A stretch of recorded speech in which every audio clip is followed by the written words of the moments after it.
Hey everyone, I'm The Terrain with Server.pro, and Mojang has recently released the 1.17 update for Minecraft. This video will cover all of the new additions, but let's not waste any more time and get right into the changes.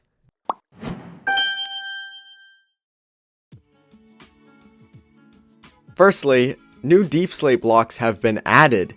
There are two variants of this block, regular, which generates naturally underground, and cobbled deep slate, which drops when you mine deep slate without a silk touch tool. Deep slate can be used as a replacement to cobblestone in crafting recipes, and can be used in numerous different recipes for stairs, slabs, walls, polished, cracked, chiseled, bricks, and tiles version of deep slate. Additionally, ores that generate next to deep slate underground will have a new deep slate ore texture. In this new update, mining iron ore and gold ore will get you a raw version of these items, which can then be smelted into their ingot form. A new ore has also been added, copper ore. When mined, this ore drops raw copper, which can then be smelted into copper ingots. Copper ingots can be used to craft blocks of copper, cut copper, and the slab and stair versions of cut copper. When placed, all of these blocks go through the process of oxidation, meaning that over time, these blocks will change textures and turn more green. But if you want to prevent oxidation, you can right-click a copper block with a honeycomb to create waxed copper blocks. If you want waxed blocks to go through oxidation again, then you can right-click the block with an axe, or right-click a regular copper block with an axe to remove an oxidation state. Copper ingots can also be crafted into lightning rods, which attract lightning bolts during thunderstorms. And with any of the raw ores, you can use 9 of them in a crafting grid to create raw ore blocks. This update introduced a new light source into the game, candles. Using one honeycomb and a string, you can create your own candle, and by combining the candle and a dye in a crafting table, you can create a dyed candle. Up to 4 candles can be placed in a single block for a maximum light level of 12, and to light these candles, simply right-click them with a flint and steel. Also, by placing a candle on a cake, you can make a birthday cake. The new powder snow block has been added in this version, and this is a block that entities fall into when walked over. Additionally, when players are frozen in the block, they will begin to freeze and take damage for every second they are in it. To prevent falling in powder snow, players can wear leather boots, and entities on fire will be extinguished upon contact with powder snow. To pick up powder snow, you can simply right-click it with a bucket and carry it around in your inventory.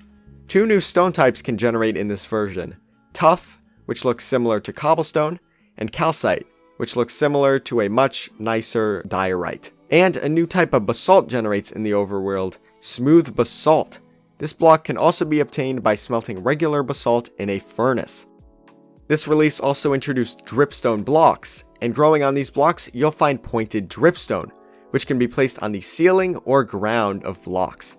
Ones hanging on the ceiling can fall and damage entities below them, and falling on pointed dripstone can damage or even kill entities.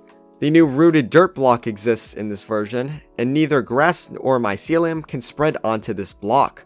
Additionally, if you bone meal the bottom of rooted dirt, you can grow the new hanging roots block. The new spore blossom block was introduced in this version, and these blocks can be placed on the underside of blocks. They have a pink flower texture and emit particles below them and around them. There's also a plethora of new amethyst blocks, such as the regular block of amethyst, budding amethyst, amethyst buds, and amethyst clusters. Amethyst buds and clusters grow from budding amethyst, and when mined, they drop amethyst shards. Using these shards in addition to 2 copper ingots makes a spyglass, which increases a player's FOV similar to Optifine's zoom effect. And amethyst shards combined with glass make tinted glass, which is a darker glass variant that is transparent to players, but does not allow light to pass through it. The new glow lichen block is a new light block that generates naturally underground or in water. These blocks emit a light level of 7, and if you want to pick it up, you can obtain them using shears. Moss blocks and moss carpet are also new in this release, and both have a grass-like texture on all sides. When bone mealed, new azalea can grow, which can have pink blossoms or no blossoms. When bone mealed, azalea can grow their own tree, which have azalea leaves. Azalea leaves have similar properties to azalea, meaning that they either have pink blossoms or no blossoms at all. And new drip leaves have been added, and small versions of these blocks can be bone mealed into the larger variant. Additionally, by standing on the larger variant of this block for a few seconds, a mob on top of the head will fall through them. The new food source of glowberries has been added today, and fill 1 hunger when eaten. They can be placed on ceilings, and when bone mealed, they grow more glowberries. To expand the vine of the glowberries, you can right-click the vine with glowberries. The maximum length of item names in the Anvil UI has been increased from 35 to 50, allowing you to rename your items longer names. Also, cauldrons can now hold water, lava, and powder snow. There's also some 1.18 content that is unobtainable in survival in this release, but it can still be accessed with the give command. Bundles are one of these items and can hold up to a stack of any item. Right-click on the bundle with your item to put it in, and right-click the bundle again to retrieve your items. Another unobtainable item is the skulk sensor. This block emits a redstone signal when basically anything happens in front of it. Jumping, walking, dropping an item, and a lot of other actions will trigger a vibration from the skulk sensor if an entity is close enough to it. Plus, by placing wool in between the block and the entity, all vibrations will be stopped. And finally, a few new advancements related to the 1.17 update have been added in this release. The replace item command has been changed for the new /item command in this release. This /item command can do exactly what replace item did, but has extra parameters, such as copying items, which can be used to copy inventories between different containers. New item modifiers are also available through data packs, and can easily modify an item within an inventory, and can modify properties such as the item's count, enchantments, name, and much more.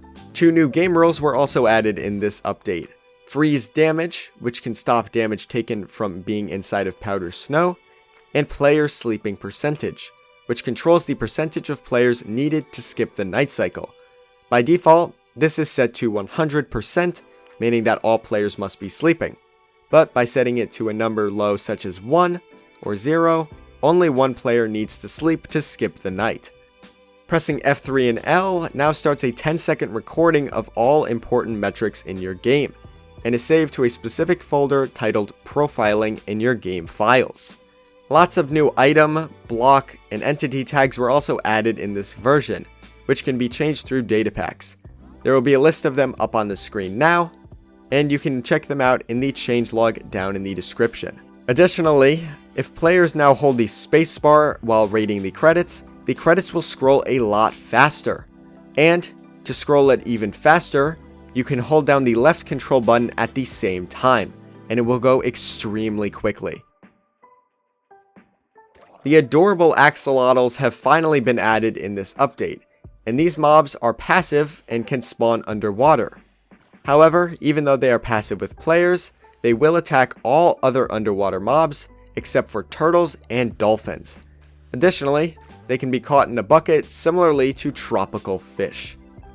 The Minecon Live 2019 mob has finally been added as well, the goat. Goats jump very high, and by right-clicking on them with a bucket, you can get milk. Additionally, these mobs can be bred with the wheat, and if players are stood still for a very long time, goats have a chance to knock the players back. Currently, goats only spawn in mountain ranges, however, this may change in later releases. Glow squids have also been added into the game, and they behave similarly to regular squids. However, when killed, glow squids drop glow ink sacs, which can be used on signs to create glowing neon text, as well as on item frames to make glowing item frames, which illuminate the item within them, no matter the environment's light level.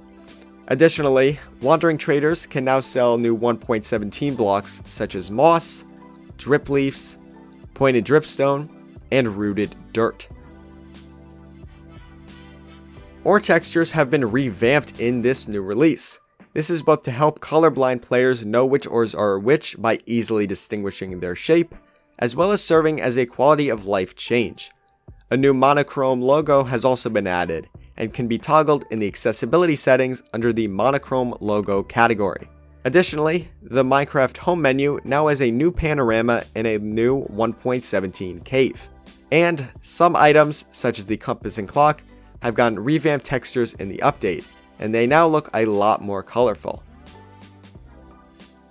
Amethyst geodes now spawn underground between Y level 70 and 0.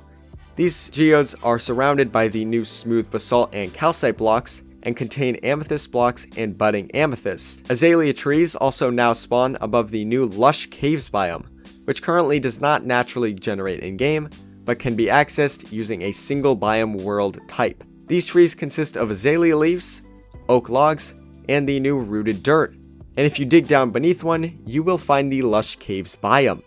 The lush caves have drip leaves, glowberries, azaleas, spore blossoms, and more unique blocks to provide a nice, lush atmosphere. Mineshafts that are floating in midair now have log pillars and chains above them to support them in the air, making them look a lot more realistic. The redstone tab of the creative inventory has been reordered to put more used items, such as redstone dust, first. Some blocks in the building blocks tab have also been reordered. And that is all for the 1.17 release. If you enjoyed, consider leaving a like and subscribing so you don't miss out on our uploads. And I did not go over all of the changes and bug fixes in this version, as the video would be hours long if I did. But if you'd like to read the entire changelog, then the article link will be in the description below. And to create your free 1.17 Minecraft server to explore the new caves with your friends, then head over to Server.pro or click the link in the description. Thank you for watching. I'm The Terrain. Peace out.